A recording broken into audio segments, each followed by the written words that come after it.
Okay, this is my second patch job video, I guess.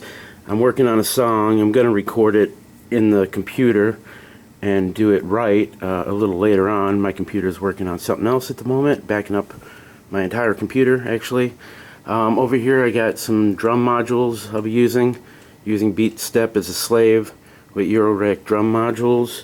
I'll be using Elements on guitar, basically. It's got a good guitar sound going with Renee as a sequencer for that, and Renee also as a sequencer for braids.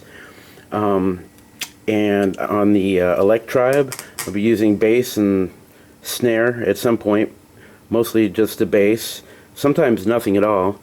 And I also got a MIDI 1 and MIDI 2 going, which is running sort of a cello from my Juno, and it's got its own sound, and it's running the Moog, which is on MIDI 1. MIDI channel 2 is running a little bit of noise from the TB3, and I'll also have the TR8 going for drums. So you won't hear a lot from this. Actually, at the moment, everything from this is muted, but I'm using it as a controller. And let me just show you the song I'm working on, and then I'll show you how I patched it.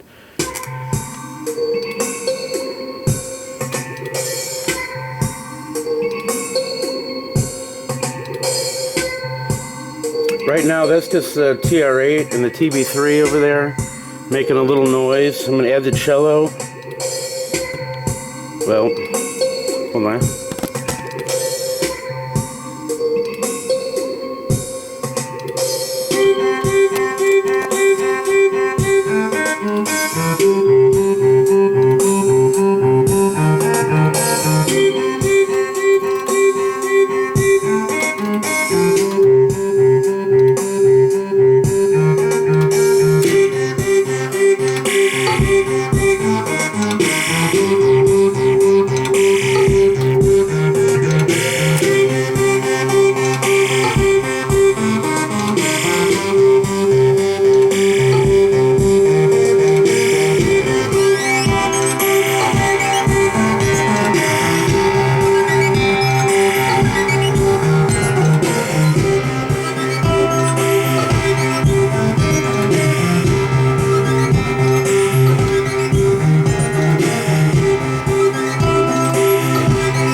So what I've done here is, this is MIDI channel 10 with my controller, the drum, and I got the gate most of the time.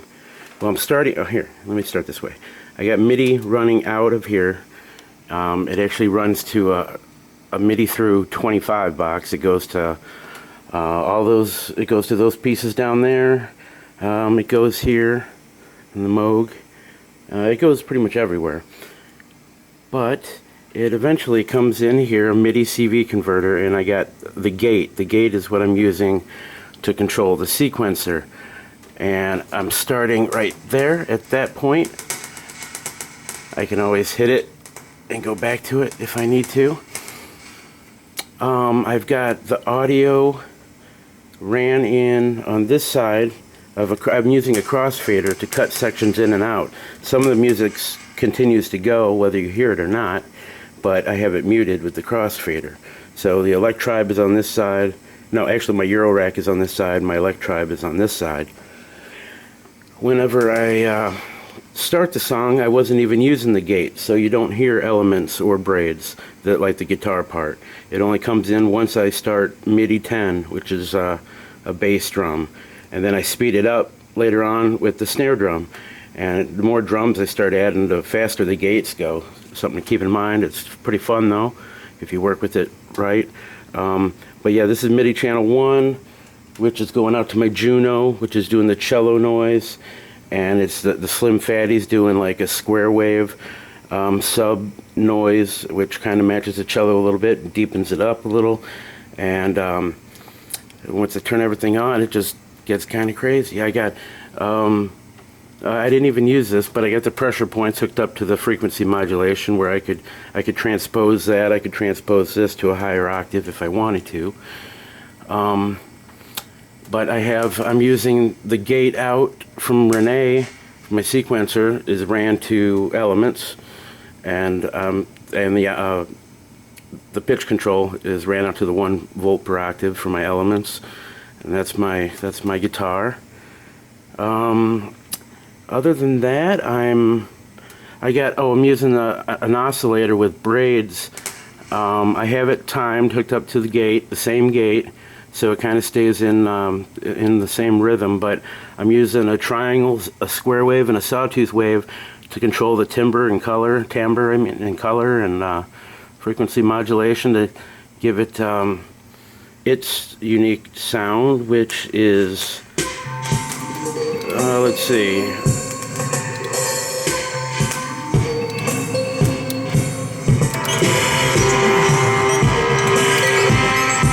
It's that kind of spacey noise.